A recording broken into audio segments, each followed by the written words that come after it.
함께 하나님 말씀 찾겠습니다. 오늘 하나님께서 우리에게 주시는 말씀 민수기 27장 12절에서 20절까지 말씀입니다. 구약성경 민수기 27장 12절에서 20절까지의 말씀 한 절씩 교독하고 마지막 절은 함께 봉독하겠습니다. 제가 먼저 12절 말씀 읽겠습니다. 여호와께서 모세에게 이르시되 너는 이 아바림 산에 올라가서 내가 이스라엘 자손에게 준 땅을 바라보라.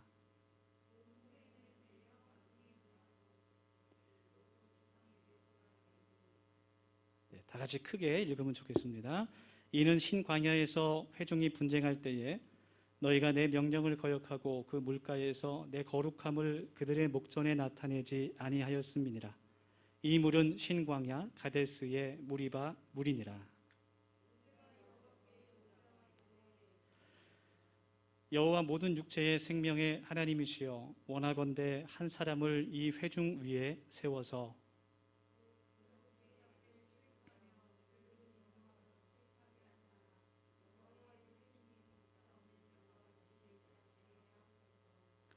여호와께서 모세에게 이르시되 눈의 아들 여호수아는 그 안에 영이 머무는 자니 너는 데려다가 그에게 안수하고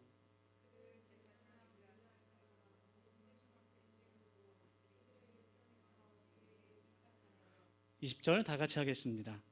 내 존귀를 그에게 돌려 이스라엘 자손의 온 회중을 그에게 복종하게 하라. 아멘. 네. 오늘도 우리 함께 서로 인사하면서 주님 안에 교제하겠습니다. 우리 옆에 뒤에 분 바라보시면서 만나서 반갑습니다. 그렇게 인사하겠습니다. 네, 우리 이경희 선생님 너무 반갑고요. 우리 한 번 더 인사할까요? 하나님만 바라봅시다. 그렇게 인사하면 좋겠습니다. 이렇게 우리가 모여서 함께 하나님을 예배하는 것이 주님의 은혜요 감사입니다. 다시 한번 우리가 예배의 소중함을 생각할 수 있고 우리 모두가 하나님 앞에 더 한 걸음 가까이 나아가는 시간이 되기를 소망합니다.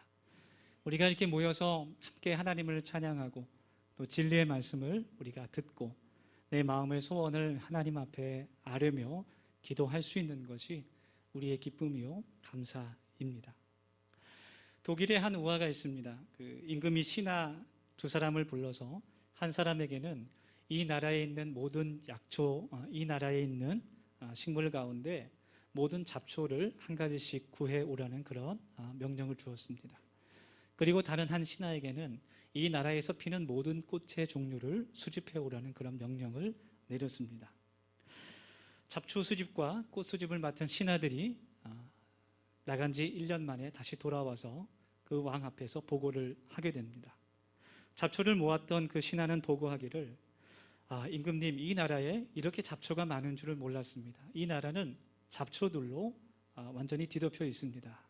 그런 보고를 했어요. 그러나 꽃을 수집한 신하는 왕에게 와서 말했습니다. 임금님, 우리나라는 전체가 꽃동산입니다. 가는 곳마다 꽃이 있고 아름다운 향기가 퍼집니다. 그런 이야기를 했습니다. 영국이 또 아프리카에 진출할 때 어떤 구두 회사가 시장 개척을 위해서 아프리카에 두 직원을 파견했습니다. 그 새로운 세상에서 신발을, 구두를 얼마나 팔 수 있는지 조사하라는 내용이었습니다.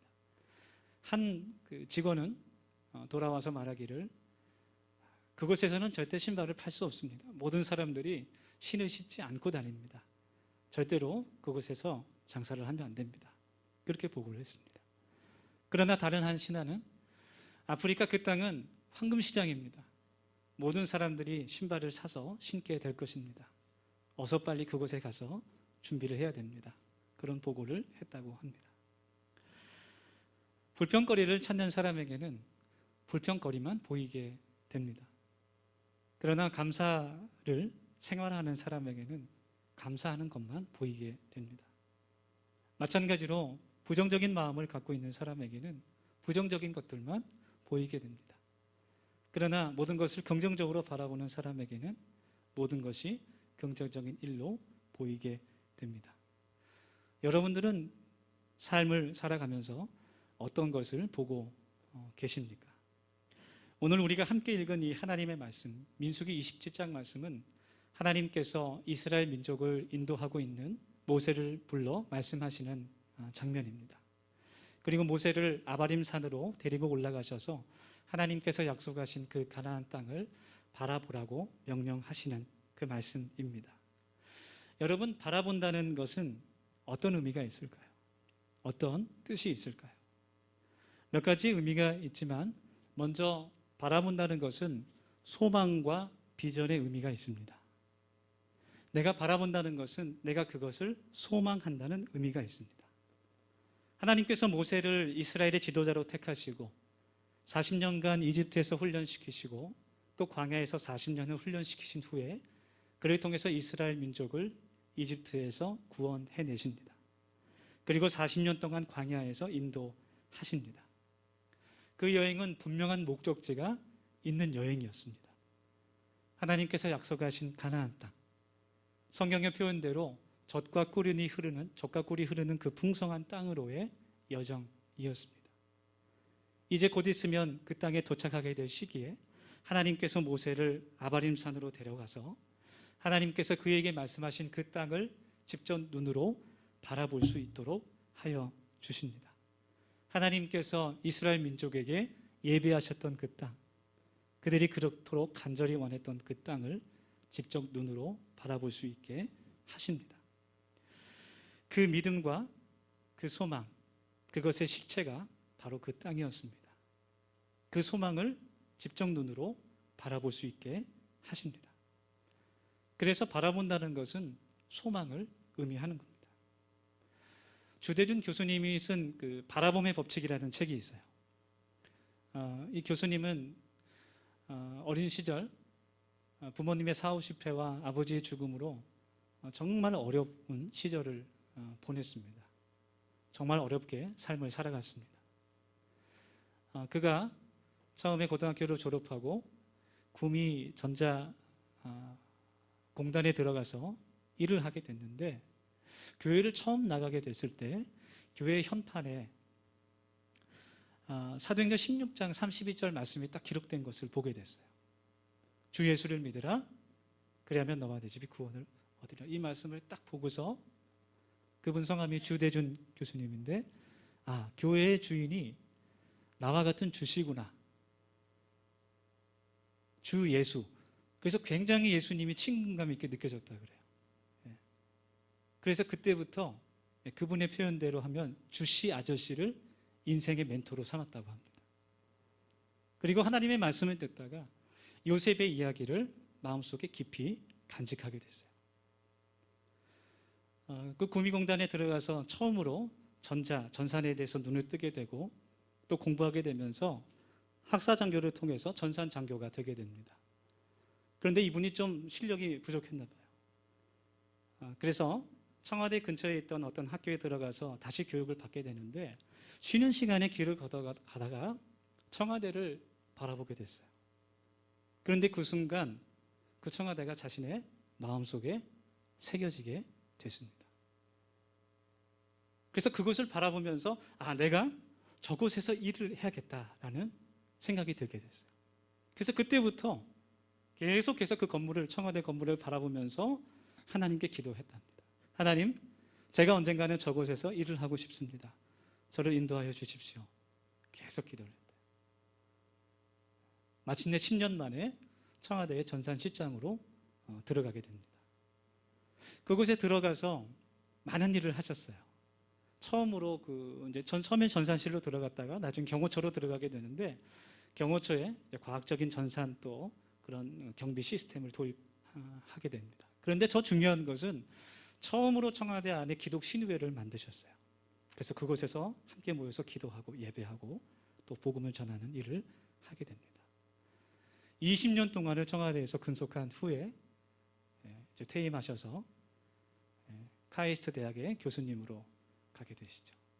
그리고 카이스트 부총장까지 하시게 됩니다. 그분이 책 가운데서 간증하는 내용은 어떤 것이냐면 내가 늘 요셉처럼 하나님만 바라보았다라는 거예요. 내가 소망하는 것만을 바라보며 하나님께 기도드렸다라는 것입니다. 오늘 말씀에 등장하는 민수기 말씀에 등장하는 모세의 인생도 언제나 하나님만을 바라보는 인생이었습니다. 모세는 우리 다 알다시피 이집트의 왕자로 자라났습니다. 모세는 태어나면서부터 이집트의 그 왕궁에서 이집트의 그 권력과 그 화려한 문화와 그 물질을 보고 자랐어요. 그렇지만 모세는 그 이집트의 권력과 그 물질을 바라보지 않았습니다. 그것에 그의 소망을 두지 않았습니다. 그리고 그가 하나님의 인도하심을 따라 광야에서 타지 않는 그 불꽃 떨기 나무에서 하나님을 만났을 때 하나님의 소망과 비전을 그가 보게 됩니다. 하나님께서 약속하신 대로 이스라엘 자손들을 그 애굽 땅에서 구원하시려는 그 하나님의 소망과 계획을, 비전을 그가 보게 되고 그가 그것을 바라보게 됐습니다. 그리고 오늘 말씀에서 하나님께서 그 모세에게 그 땅을 실제로 보여주고 계십니다. 우리가 오늘 말씀을 함께 나누면서 하나님께서 우리에게 원하시는 것이 무엇일까 생각했으면 좋겠어요. 하나님께서 우리 한 사람 한 사람에게 원하시는 것은 우리 한 사람 한 사람을 향한 하나님의 꿈과 하나님의 소망과 비전이 있다라는 겁니다. 우리 한 사람 한 사람을 위한 가나안 땅, 그 약속의 땅, 축복의 땅이 예비되어 있다는 사실입니다. 저와 여러분이 소망과 믿음을 가지고 그 땅을 바라볼 수 있기를 간절히 소망합니다. 지금 내 눈앞에 그것이 보이지 않아도, 내 손에 잡히는 것이 없다고 할지라도 흔들리지 않는 소망을 가지고 그 땅을 바라볼 수 있기를 원합니다. 여러분, 세상에 우리가 살아가면서 우리가 무엇을 바라보면서 살고 있습니까? 오늘 이 말씀을 우리가 마주하면서 우리의 마음에 우리가 무엇을 보며 살아가고 있는지 한번 질문했으면 좋겠어요. 우리가 다른 것을 바라보고 다른 것에 초점을 맞추어서 살아가고 있지는 않은지, 우리의 시선이 하나님 나라를 향해 있는지 우리가 바라볼 수 있기를 원합니다. 우리의 시선이, 우리의 소망이 하나님 나라에 있기를 간절히 원합니다. 그것이 하나님께서 말씀을 통해서 우리에게 원하시는 것이죠. 저는 개인적으로 더수연 교회를, 공동체를 목회하면서 섬기면서 늘 바라보는 것이 있습니다. 저는 우리 더수연 교회가 초대형 교회가 되어서 많은 사람들이 보고 부러워하고 유명해지는 것을 바라보지 않아요. 우리 교회가 큰 교회 건물을 건축하고 제가 억대 연봉을 받고 고급 외제 승용차를 타고 다니는 것을 꿈꾸지 않습니다. 우리 교회가 힘이 많아져서 정치적인 그런 권력을 가지고 정치적인 목소리를 내는 것을 저는 바라보지 않습니다. 저는 하나님 앞에서 우리 더수영 공동체 한 사람 한 사람이 건강한 교회로 세워지는 것을 바라봅니다. 하나님의 말씀을 지키고 우리의 삶이 예배가 되고 우리의 삶을 통해서 복음이 세상에 흘러가는 그런 선교적 교회를 바라보게 됩니다. 한 사람 한 사람이 어린아이의 신앙에 머무는 것이 아니라 그리스도의 장성한 분량에 이르기까지 하나님의 말씀을 바라보고 그 말씀에 순종하며 살아가는 그리스도인으로 성장하고 성숙하는 것을 바라봅니다. 그래서 우리가 빛과 소금으로 살아가고 우리의 삶을 통해 복음이 세상에 흘러갈 수 있도록, 그래서 우리 한 사람 한 사람이 더수영교회를 다니고 더수영교회의 한 가족이라는 것이, 일원이라는 것이 정말 자랑스러워질 수 있도록 그렇게 되기를 바랍니다. 많은 어려움이 있지만 우리가, 여러분, 하나님께서 우리 마음에 주신 그 소망을 잃지 않고 바라볼 수 있기를 간절히 원합니다. 그래서 바라봄이란 소망을 의미하는 것입니다. 또한 바라봄이라는 것은 서로 닮아간다는 것을 또 뜻합니다. 여러분, 신생아가 태어난 지 얼마만큼의 시간이 있어야 엄마 아빠의 표정을 따라할 수 있을까요? 네. 얼마 정도 시간이 흘러야 엄마 아빠 표정을 보고 그것을 따라할 수 있을까? 정말 얼마나 있어야 될 것 같아요? 잘 모르겠어요. 저도 몰랐어요. 그것을 연구한 그 사람들이 있습니다. 1989년에 워싱턴 대학의 그 심리학자 교수였던 멜초프와 모런 사람이 한 그 산부인과에서 신생아들 이틀이 태어난 지 이틀이 지나지 않은 신생아들 40명을 대상으로 실험을 했어요. 그래서 그 신생아 아이들을 모아놓고 실험자가 그 앞에서 8분 동안 혀를 내미는 표정과 고개를 좌우로 흔드는 도리도리라고 하죠. 그것을 그 아이들 앞에서 8분 동안 보여줬어요. 그랬더니 그 아이들이 그 표정을 보고 따라했습니다. 더욱더 놀라운 것은 8분 동안 그 표정을 보여주고 실험자가 이제 없어졌음에도 불구하고 그 아이들이 계속해서 그 표정을 따라 하는 것을 확인했습니다. 사람 얼굴이 아닌 다른 사물로 그런 표정을 보여주고 따라하게 해봤어요. 그런데 사람의 얼굴이 아닌 다른 것으로는 모두 실패를 하게 됐어요. 사람은 태어나면서부터 모방을 하는 그런 본성이 있다라는 거예요. 사람 얼굴을 마주 본다는 것은 그 사람을 또 닮아간다는 것을 의미합니다. 그리고 내가 그 사람의 시선과 그 사람의 관점을 닮아간다는 것을 뜻하게 됩니다. 이스라엘 백성들은 광야에서의 그 40년 그 여정에서 하나님의 시선을 그들이 갖게 됩니다. 이스라엘 민족이 처음에 광야길을 걸어갔을 때는 하나님의 마음을 헤아리지 못해요. 하나님의 시선을 갖지 못합니다. 그들이 이집트에서 나와서 얼마 되지 않은 그 시간 동안에는 그들이 여전히 이집트에서의 생활을 기억하고 있고 여전히 이집트 사람들이 바라보고 있는 그 시선을 바라보고 있어요. 그래서 그들에게 조금만 어려운 일이 생겨도, 조금만 배가 고프고 조금만 목이 말라도 이야기하기를 우리가 이집트에 있을 때는 종살이를 했지만 그래도 이렇게 배고프고 굶주리지 않았지 않냐. 이곳에서 죽는 것보다는 차라리 다시 이집트로 돌아가는 것이 좋겠다. 그렇게 하나님의 마음을 아프게 합니다. 하나님의 마음을 알지 못하고 하나님께서 그들에게 주신 비전과 소망을 함께 바라보지 못하고 있는 거예요. 그러나 광야 가운데서 많은 일을 겪으면서 많은 어려움과 또 하나님의 은혜를 겪으면서 그들이 점점 하나님의 마음을 닮아가기 시작합니다. 결국은 하나님의 뜻에 인도함을 받으며 하나님이 그들에게 주신 그 가나안 땅을 그들이 바라볼 수 있게 되는 겁니다. 예수님의 제자도 마찬가지였어요.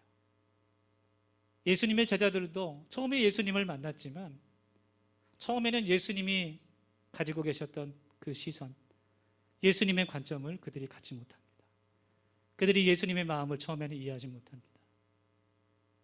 아직도 제자들의 마음 속에는, 그들의 시선 속에는 유대의 번영과 독립이 보이고 있고 예수님의 그 사역이 아닌 예루살렘 왕궁이 그들에게는 여전히 보이고 있는 거예요. 그래서 주님께서 십자가의 고난과 죽음을 말씀하셨을 때에도 제자들 가운데서 누가 큰 자인가 그런 다툼이 일어나고 있는 것입니다. 그러나 주님께서 십자가에 달려 돌아가시고 부활하시고 그들이 기도함으로 성령을 충만히 받게 됐을 때는 비로소 예수님이 바라보시는 그 하나님의 나라를 그들이 함께 바라볼 수 있게 돼요. 그리고 결국에는 예수님께서 순교하셨던 것처럼 그들도 하나님 나라를 위해서 순교하는 주님을 닮은 주님의 제자들이 되게 됩니다. 한 곳을 바라보는 사람들은 같은 마음을 갖게 됩니다. 서로를 배우게 되고 서로를 닮게 됩니다. 그래서 부부가 서로 닮아가는지 모르겠어요. 우리 옆에 있는 분들, 우리 부부도 있고 부부가 아닌 분들도 있지만 한번 얼굴을 바라보시기 바랍니다. 한번 마주 보시기 바랍니다. 우리 예수님의 형상이 보이지 않습니까? 전혀 안 보이는 것 같은데 그래도 있습니다. 서로 그 모습을 닮아갈 수 있기를 소망합니다. 오늘 성경 말씀을 통해서 하나님께서 우리에게 원하시는 또 한 가지가 있는데 그것은 바로 순종이라는 것입니다. 오늘 본문 말씀에 정말 안타깝게도 모세의 죽음이 언급되어 있습니다. 하나님께서 이제 하나님의 약속하신 그 땅을, 가나안 땅을 모세에게 보여주시지만, 그리고 나서 말씀하시기를 14절의 말씀에서 이것을 네가 본 후에는 그 땅에 들어갈 수 없고 이 광야에서 죽음을 맞이할 것이라는 것을 알려주십니다. 그것은 저 말씀처럼 모세가 하나님의 말씀에 불순종했기 때문이었습니다. 14절 말씀에 나오는 그 사건은, 그 뒤에 나오는 사건은 무리와 물이라고 불리는 사건인데요, 민수기 20장에 기록되어 있습니다. 모세가 이스라엘 백성들을 데리고 신광야 가네스라는 곳으로 지나갈 때 물이 없어 백성들이 목마르게 되고 모세와 하나님을 원망하게 됩니다. 하나님께서 모세에게 내가 반석에서 물이 나오게 하겠다는 약속을 주십니다. 그러나 모세가 그것을 기다리지 못하고 그의 지팡이로 반석을 2번이나 내리치게 됩니다. 지팡이로 반석을 2번 내리치는 것은 하나님의 말씀이 아니었어요. 그 결과 모세는 하나님의 그 약속의 땅에 들어가지 못하게 됩니다. 이 말씀을 읽으면서 좀 그런 생각이 들 수도 있어요. 하나님 정말 너무하신 거 아닌가? 모세가 얼마나 고생을 많이 했는데 한 번만 좀 봐주시고 그래도 그 땅에 들어갈 수 있도록 해주시면 좋겠다, 그런 생각이 들 수도 있어요. 그렇지만 하나님의 모든 말씀과 모든 사건들은 그것을 통해서 우리들에게 말씀하시는 교훈이 들어있다는 것을 우리가 깨달아야 돼요. 하나님께서 이것을 통해서 우리들에게 주시는 말씀은, 하나님의 나라는, 하나님의 소망과 비전은 누구나 바라볼 수 있지만 그곳에 들어갈 수 있는 사람은 하나님의 말씀에 순종하는 사람이라는 것을 우리가 깨닫기를 원하시는 겁니다. 하나님의 그 약속된 땅에 들어갈 수 있는 사람은 바로 여호수아와 갈렙뿐이었습니다. 그 외에는 그 이집트에서 나온 모든 1세대들이 모두 광야에서 죽음을 맞이하게 됩니다. 우리 더세움교회 모든 가족들이 하나님 나라를 바라보고 또 그 나라에 넉넉히 들어갈 수 있는 그리스도인들이 되기를 간절히 소망합니다. 그리고 우리가 사는 이 땅을 하나님 나라로 세워가는 하나님의 건축자들이 될 수 있기를 축원합니다. 우리 함께 이 말씀 마음에 심으며 함께 이 시간 결단하며 하나님 앞에 기도할 수 있기를 원합니다. 우리 같이 기도합시다. 하나님께서 나에게 예비하신 그 축복의 땅을 바라볼 수 있게 하여 주옵소서. 지금 우리들의 삶이 광야를 걸어가는 것 같은 그런 삶을 살아갈지라도, 앞은 보이지 않고 손에 잡히는 것이 아무것도 없을지라도 하나님의 그 약속의 말씀을 믿으며 주님께서 나에게 보여주시는 그 축복의 땅을 바라보게 하여 주시옵소서. 함께 기도합시다. 소망과 비전을 가지고 흔들리지 않도록 주님 도와주시옵소서. 또 마지막으로 함께 기도할 때 하나님, 순종으로 그 나라에 들어가며 그 땅을 소유하는 그 복이 우리 가운데 있게 하여 주시옵소서. 우리 1, 2분간 통성으로 함께 기도하겠습니다. 우리 같이 기도합시다. 거룩하신 주님, 저희도 이 시간 또 기도하며 나아갑니다. 하나님, 오늘 말씀 저희들의 마음속에 심어가게 하여 주시고, 하나님 오늘 말씀을 통하여 우리에게 주신 그 말씀들이 하나님 우리들의 삶을 인도하며 우리를 새롭게 변화시키는 주님의 복된 말씀이 되게 하여 주시옵소서. 하나님께서 나에게 예비하신 하나님 그 축복의 땅을 바라보며 나아갑니다. 하나님, 지금 우리의 삶이 하나님 광야 같은 그런 삶을 걸어갈지라도 주님께서 저희들을 붙들어 주시고 주님께서 저희들의 힘과 능력이 되어 주셔서 하나님, 주님께서 주시는 그 소망과 비전을 가지고 나아갈 수 있게 하여 주시고, 하나님 주여 세상의 어려움들 하나님 흔들리지 않는 믿음으로 허락하여 주시옵소서. 하나님, 저희들이 또 주님께 순종으로 나아갈 수 있기를 원합니다. 하나님 나라에 들어갈 수 있는 것은 그 순종한 사람이 주님이 깨닫게 하셔서 하나님 주님의 말씀에 따르고 하나님 그 인도하심을 가지고 하나님의 비전과 나아갈 수 있는 저희들 모두가 될 수 있도록 하나님 도와주시옵소서. 하나님, 그 땅에 넉넉히 들어가면 하나님의 그 약속의 땅을 속히 소유할 수 있는 주님의 자녀들 될 수 있도록 하나님께서 도와주시고 주님 인도하여 주시옵소서. 아버지 하나님, 주님께 교환하는 주님께서 도와주시고 인도하여 주시옵소서. 감사합니다.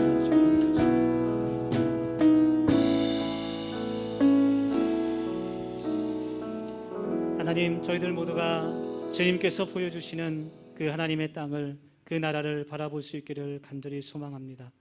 하나님, 저희들 광야 같은 삶을 걸어갈 때 하나님 다른 것을 보지 않도록 도와주시고 세상에 썩어져 갈 그것들을 의지하지 않도록 도와주시고 오직 하나님의 말씀을 따라가며 하나님의 나라에 소망을 두고 살아가는 주의 자녀들 될 수 있도록 하나님 도와주시옵소서. 하나님께서 약속하신 그 축복의 땅을 체험하는 그 날까지 주님께서 저희들을 인도하시고 순종으로 나아가게 하여 주옵소서. 거룩하신 예수님의 이름으로 감사하며 기도드립니다. 아멘.